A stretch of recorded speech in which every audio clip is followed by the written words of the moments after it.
प्यारे बच्चों नमस्कार। 10वीं कक्षा के विज्ञान के छठे चैप्टर जैव प्रक्रम के तीसरे लेक्चर में आपका स्वागत है। इस लेक्चर में हम मनुष्य में पोषण प्रक्रिया के बारे में डिटेल से पढ़ेंगे कि मनुष्य की जो पोषण प्रक्रिया है उसको हम 4 स्टेप्स में समझ सकते हैं। कि पहला स्टेप जो है हम अंतःग्रहण और पाचन मान सकते हैं, दूसरा अवशोषण, तीसरा समांगीकरण और चौथा बहिक्षेपण। अब इसमें देखिए कि जो लास्ट वाले 3 स्टेप है अवशोषण, स्वांगीकरण और बहिक्षेपण, ये बिल्कुल ही छोटे छोटे 2-2 लाइन के हैं। जस्ट लास्ट के 2 मिनट में इस वीडियो में मैं एक्सप्लेन कर दूंगा। उसके अलावा जो हमें आज पूरा फोकस करना है वो पाचन पर करना है। अंतःग्रहण भी सिंपल है कि जो भोजन हम मुख के द्वारा अंदर लेके जाते हैं, मुख के द्वारा भोजन को अंदर ले जाने का जो प्रोसेस है वो अंतःग्रहण कहलाता है। अब पाचन क्या होता है कि वैसे हमें पता है कि भोजन जो है उसमें कई सारे जटिल पदार्थ होते हैं, जैसे कार्बोहाइड्रेट्स है और वसा है। तो इन जटिल पदार्थ, या हम ये कहें कि सिंपल भाषा में कि जो भोजन हम खाते हैं उसको एज इट इज, यूं का यूं हमारी कोशिकाएं जो है वो अवशोषित नहीं कर सकती। तो क्यों नहीं कर सकती? क्योंकि उसमें काफी सारे जटिल पदार्थ होते हैं, उसको लघुत्तर इकाइयों में तोड़ना पड़ता है। तो भोजन के जटिल पदार्थों को लघुत्तर इकाइयों में तोड़ना, ताकि उसको शरीर की कोशिकाएं जो है वो अवशोषित कर सके। वो जो प्रोसेस है, वो जो प्रक्रिया है, वो क्या कहलाती है? पाचन कहलाती है। अब देखिए कि भोजन को पचाने के लिए, भोजन के पाचन के लिए भोजन जो है वो कई अंगों से होकर के जाता है। जैसे सबसे पहले मुख में जाएगा, फिर उसके बाद गर्शिका में जाएगा, आमाशय में, छोटी आंत में, बड़ी आंत में। तो ये जो सारे अंग जो है वो क्या कहलाते हैं? पाचन तंत्र कहलाते हैं। क्या कहलाते हैं? पाचन तंत्र कहलाते हैं। आज के लेक्चर में हम पाचन तंत्र के बारे में ही डिस्कस करेंगे। तो पाचन तंत्र के अंदर जैसे मैंने बताया कि कई सारे अंग मिलकर के एक तंत्र बनाते हैं, जिसको हम क्या कहते हैं? पाचन तंत्र कहते हैं। अब देखिए भोजन पचता कैसे है, उसके लिए मैं एक मोटी सी बात बताता हूँ। बाद में जो पाचन तंत्र के विभिन्न अंगों को मैं एक एक करके डिस्कस करूंगा कि पाचन तंत्र के जो अंग हैं, विभिन्न अंग हैं, उनके साथ क्या जुड़ी होती है? ग्रंथियां जुड़ी होती है। क्या जुड़ी होती है? विभिन्न ग्रंथियां जुड़ी होती है, और उन ग्रंथियों से विशेष रस जो है वो स्रावित होते हैं। उन रसों में जो है कुछ तो होते हैं एंजाइम। क्या होते हैं? एंजाइम। ठीक। और कुछ इसके अन्य पार्ट होते हैं। अब एंजाइम क्या होते हैं कि भोजन के विभिन्न पार्ट, जैसे वसा को, प्रोटीन्स को, स्टार्च को, इनको छोटे छोटे पार्ट में तोड़ते हैं। ठीक है। और बाकी जो पार्ट हैं वो जो डायरेक्ट भोजन को नहीं तोड़ते, वो इन एंजाइमों को क्रियाशील करने में अन्य किसी प्रकार से जो है मदद करते रहते हैं। तो अब हमें, यानी सारा खेल किसका है? एंजाइमों का है, और ये इनको भोजन को तोड़ते हैं। ठीक। तो हमें यहाँ पर ये पढ़ना है कि भोजन को किस टाइप में कौन सा एंजाइम कौन सी ग्रंथि द्वारा मिलता है, और इस ग्रंथि द्वारा जो रस स्रावित होते हैं उसमें कौन कौन से और पार्ट साथ में आते हैं, क्या क्या इनका काम है। ठीक है। तो हम एक चार्ट के द्वारा जो है इसको डिटेल से पढ़ते हैं।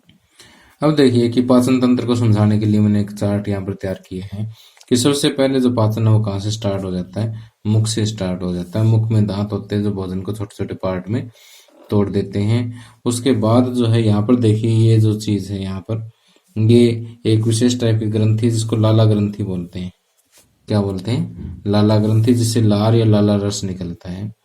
और लाला रस को जो है जीभ या जीवा जिसको हम कहते हैं, ये भोजन के अंदर मिक्स कर देती है। तो यहाँ पर जो स्टार्च होता है वो शर्करा में बदल जाता है। ओके। तो तभी तो जैसे कई बार हम जैसे गेहूं की रोटी खाते हैं, सिंपल रोटी हम खाते हैं, उसको कई बार अगर चबाते रहे तो मीठी लगने लग जाती है। क्योंकि गेहूं में क्या होता है? कार्बोहाइड्रेट होता है। स्टार्च कार्बोहाइड्रेट का एक पार्ट है। तो स्टार्च जैसे उसको आप कई देर तक चबाओगे तो ये लार्ज उसके अंदर मिल करके उसको शर्करा में बदल देते हैं। शर्करा मीन्स की शुगर, मीठी होती है। उसके बाद भोजन नरम हो जाता है और किस में चला जाता है, गर्शिका में चला जाता है। गर्शिका में देखिए कोई भी यहाँ भोजन का पाचन नहीं होता, नहीं कोई रस होता, लेकिन इसकी जो ये फैलती रहती है, सिकुड़ती रहती है, जिसको हम क्या कहते हैं, कर्माकुचन गति कहते हैं।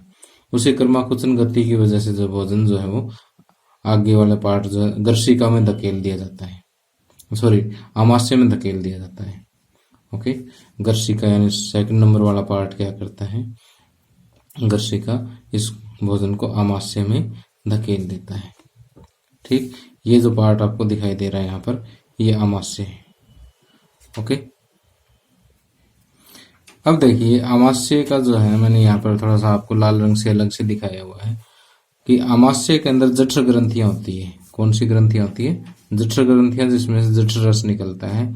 और जठर रस के अंदर एक तो एंजाइम होता है जिसको एंजाइम पेप्सिन बोलते हैं।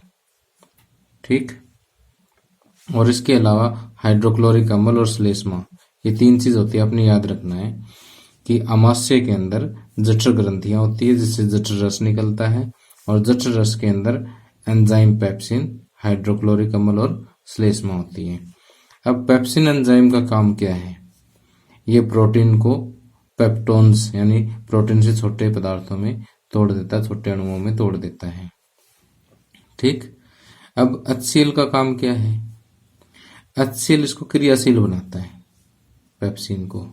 वास्तव में जठर रस के अंदर क्या होता है, ये पेप्सिनोजन होता है। पेप्सिनोजन HCl के साथ मिलके क्या बनाता है, पेप्सिन बनाता है, और ये फिर आगे काम करता है। लेकिन हम 10वीं क्लास लेवल पर इसको बिल्कुल सिंपल भाषा में समझा देते हैं कि एंजाइम पेप्सिन को ये क्रियाशील करता है।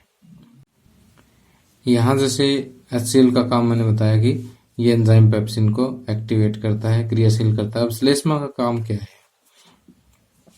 श्लेष्मा जैसे यहाँ पर जो HCl निकला है उससे हाइड्रोक्लोरिक अम्ल है, अम्ल तो ऐसे दीवारों को, इसकी आमाशय की दीवारों को खराब कर देगा। तो श्लेष्मा क्या करती है, यहाँ पर इन दीवारों की जो है हाइड्रोक्लोरिक अम्ल से रक्षा करती है।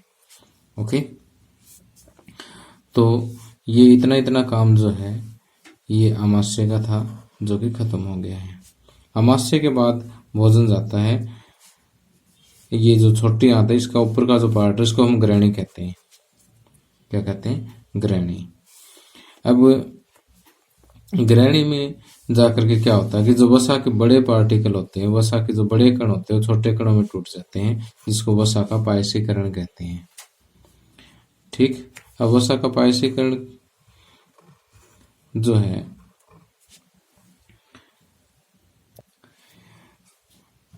ये करने में पित्तरस जो है इसकी हेल्प करता है। अब ये पित्तरस कहाँ से आ गया, अब देखिए कि ये ऊपर देखिए एक पार्ट आपको यहाँ पर दिखाई दे रहा है ना, ये वाला जो पार्ट है, ये वाला पार्ट, इस पार्ट को हम यकृत बोलते हैं। क्या बोलते हैं, यकृत। यकृत में पित्तरस का निर्माण होता है। ठीक, जो यहाँ पर इसको क्षारीय माध्यम प्रोवाइड करता है, जिससे वसा का पायसीकरण तो होता ही होता है। इसके अलावा एक ये नीचे पार्ट होता है, देखिए ये वाला पार्ट, इसको बोलते हैं अग्नाशय। क्या बोलते हैं, अग्नाशय। तो अग्नाशय में जो है 3 एंजाइम निकलते हैं। ठीक है, ट्रिप्सिन, अमाइलेज और लाइपेज। इन तीनों एंजाइमों को भी ये पित्तरस ही यहाँ पर क्रियाशील बनाता है।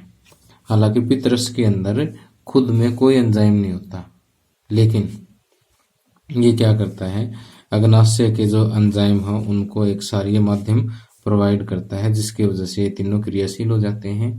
क्रियाशील होने के बाद ये एंजाइम क्या करते हैं, छोटी आंत में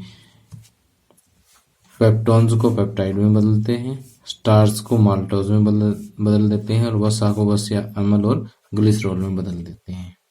इसके अलावा छोटी आंत में भी जो है आंतर सुद्रांश ग्रंथियां होती है, और उसमें से भी कुछ एक रस और निकलते हैं जो कि हमारे सिलेबस से बाहर है। तो उसमें जो है उसका मैं अभी जिक्र नहीं करूँगा। तो आप यहाँ पर ये समझ सकते हैं कि ये जो मैंने आपको पदार्थ बताए हैं जिसमें भोजन अब छोटा छोटा टूट गया है, पेप्टाइज है, माल्टोज, वसा, ग्लिसरॉल वगैरह जो है, इनका जो है यहाँ छोटी आंत में अवशोषण होता है। लेकिन अवशोषण भी एक विशेष तरीके से होता है कि यहाँ पर जैसे उंगली जैसी संरचनाएं होती है छोटी आंत के अंदर, इस तरह से, ठीक है। और ये जो उंगली जैसी संरचना होती है इसको दीर्घरोम या अंतराकुर कहते हैं, ठीक। ये क्या करती है, यहाँ इसका क्षेत्रफल बढ़ा देती है, ओके। और इनके अंदर क्या होती है कि रक्त वाहिकाएं होती है, और वो रक्त वाहिकाएं जो है वो इस भोजन का अवशोषण कर लेती हैं।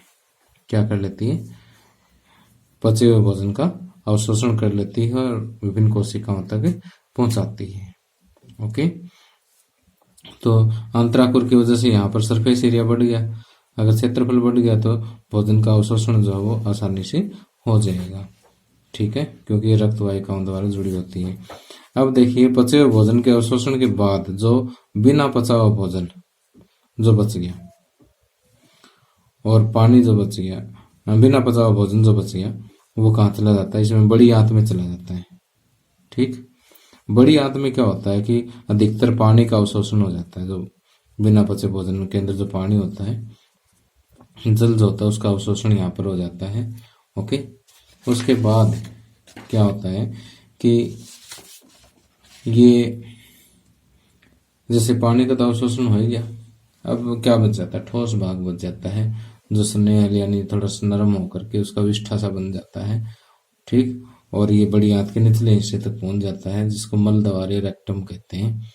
और फिर यहाँ शरीर गुदा द्वारा जो है ये क्या है, बाहर निकल जाता है, ओके, बिना पचा हुआ भोजन। तो ये हमारा सारा था पाचन तंत्र। तो जैसे लेक्चर के स्टार्टिंग में मैंने आपको बताया था कि पोषण प्रक्रिया के 4 अंग हैं, अंतःग्रहण, पाचन, अवशोषण, स्वांगीकरण और बहिक्षेपण। वास्तव में हम ये स्टेप्स कर चुके हैं, थोड़ा सा मैं और नोट्स में से बता देता हूँ कि अवशोषण का मतलब अंतराकुर में उपस्थित रक्त वाहिकाएं जो पचे हुए भोजन को अवशोषित कर लेती है और इन्हें विभिन्न कोशिकाओं तक पहुंचा देती है, तो है अवशोषण। और स्वांगीकरण का मतलब होता है कि जो कोशिकाओं तक जो भोजन पहुंच गया उस भोजन से ऊर्जा उत्पन्न करना, और कोशिकाओं के जो विभिन्न पदार्थ होते हैं उनको बनाने में जो भोजन काम आता है उसको हम क्या कहते हैं, स्वांगीकरण कहते हैं। यानी भोजन से ऊर्जा प्राप्त करना और विभिन्न पदार्थों का निर्माण करना जो है, ठीक। तो ये जो प्रोसेस है इसको हम क्या कहते हैं, स्वांगीकरण कहते हैं। बहिक्षेपण जैसे मैंने आपको बता ही दिया कि जो बिना पचा हुआ भोजन है, अर्थात जो अपशिष्ट पदार्थ है वो शरीर से बाहर निकाल देने का जो प्रोसेस है उसको हम बहिक्षेपण कहते हैं, ठीक है। और बहिक्षेपण जो है गुदा अवरोधनी द्वारा नियंत्रित होता है, ओके। अब देखिए कि यहाँ पर एक छोटा सा टॉपिक और बच गया, वो और बता देता हूँ कि दंतक्षरण क्या होता है। कि दांतों के ऊपर जो परत होती है जैसे एनेमल और डेंटिन, ये धीरे धीरे जो है कमजोर हो जाती है, और कमजोर होने का भी एक कारण है कि जैसे हम भोजन करते हैं तब भोज्य पदार्थ अगर दांतों के बीच में रह जाते हैं तो जीवाणु जो है वो इस भोज्य पदार्थ की जो शर्करा है, शुगर जो है, उसके साथ क्रिया करके क्या करते हैं, अम्ल बना लेते हैं, ठीक। और इसी अम्ल की वजह से जो है ये इनेमल जो है वो विखनिकृत हो जाता है, कमजोर हो जाता है, ठीक। इसके अलावा बहुत सारे जीवाणु कोशिकाएं जो है वो खाद्य कणों के साथ मिलकर के दांतों के ऊपर चिपक जाती है, और दांतों के ऊपर क्या बना लेती है, दंत प्लाक बना लेती है, ठीक। और ये प्लाक क्या करता है, दांतों को प्लाक क्या करता है, सॉरी प्लाक है ये, प्लाक नहीं है, प्लाक दांतों को ढक लेता है, ठीक।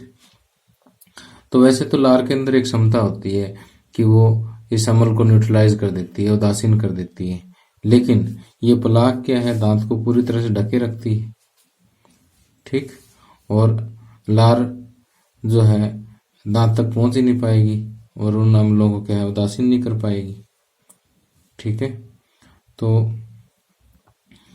इस तरह से जो है दांत धीरे धीरे जो उसका एनामल या डेंटिन जो है वो धीरे धीरे जो है मृत्यु हो जाता है, मतलब कि विखजनीकृत, या हम ये कह सकते हैं कि धीरे धीरे दांतों में कैविटी हो जाती है। ठीक, तो अगर हम ये कहें कि जीवाणु पैदा होने से पहले या जीवाणु अम्ल पैदा करे उससे पहले क्या है कि दांतों में ब्रश कर लो, जिससे प्लाक हट जाएगा।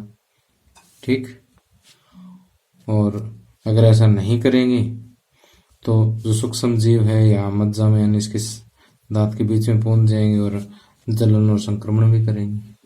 ओके, इसके अलावा पेज नंबर 111 पर एनसीईआरटी बुक में कुछ एक क्वेश्चन दे रखे हैं। स्वयं पोषी पोषण और विषम पोषी पोषण में आपको पढ़ा चुका हूँ, आंसर भी मैंने यहाँ लिख दिए हैं। प्रकाश संश्लेषण के लिए कच्ची सामग्री पौधा कहाँ से प्राप्त करता है, ये भी आ गया। हमारे आमाशय में अम्ल की क्या भूमिका है, ठीक है, ये भी मैंने आपको यहाँ डिटेल से बता दिया है। और यहाँ से आप लिख सकते हैं कि जो जठर ग्रंथियां हैं उसमें पेप्सिनोजन जो है वो एंजाइम पेप्सिनोजन निकलता है। HCl इस पेप्सिनोजन को किस में बदलता है, पेप्सिन में बदलता है, जिससे ये क्या है क्रियाशील हो जाता है। ओके, और इसके अलावा पाचक एंजाइमों का क्या कार्य है, जैसे मैंने आपको लेक्चर के स्टार्टिंग में बताया था कि पाचन प्रक्रिया में जो है एंजाइम्स की तो आवश्यकता होती है। ठीक है, तो ये विभिन्न पाचन अंगों द्वारा जो है स्रावित होते हैं, जो जटिल अणुओं को जो है सरल अणुओं में बदल देते हैं। और एंजाइम जो है वो रसायन होते हैं तो जो कोशिकाओं में जो रासायनिक अभिक्रिया होती है उसको काफी तेज कर देते हैं। और वास्तव में एंजाइम क्या है, जटिल प्रोटीन होते हैं जो रासायनिक अभिक्रिया के दौरान अपरिवर्तित रहते हैं, यानी अभिक्रिया को तेज कर देंगे, बड़े अणुओं को छोटे अणुओं में तोड़ देंगे भोजन के, लेकिन खुद एज इट इज रहेंगे, ये बदलेंगे नहीं एंजाइम। ठीक है, उसी कारण इनको हम क्या करते हैं, बार बार प्रयोग में ला सकते हैं। ओके, और यहाँ पर पचे हुए भोजन को अवशोषित करने, 5वां क्वेश्चन है, पचे हुए भोजन को अवशोषित करने के लिए शुद्रांत यानी छोटी आंत को कैसे अभिकल्पित किया गया है। इसमें आपने दीर्घरोम का जिक्र करना, जो दीर्घरोम के बारे में मैंने बताया है वही सारी चीज यहाँ पर है। तो प्यारे बच्चों, इसी के साथ ही लेक्चर समाप्त होता है। अगले लेक्चर में हम श्वसन तंत्र के बारे में डिटेल से पढ़ेंगे, और मैंने आपके लिए नोट्स बना दिए हैं, मेरे हिसाब से काफ़ी सरल भाषा में है ये। आप ये मेरी ऐप से भी डाउनलोड कर सकते हैं, और बाकी वीडियो के डिस्क्रिप्शन में ब्लॉग का लिंक दिया हुआ है, वहाँ से आप पढ़ भी सकते हैं इनको। ओके, तो आपको इस लेक्चर में क्या अच्छा लगा, क्या अच्छा नहीं लगा, वो मुझे आप बताइएगा कमेंट करके। Thank you, have a nice day.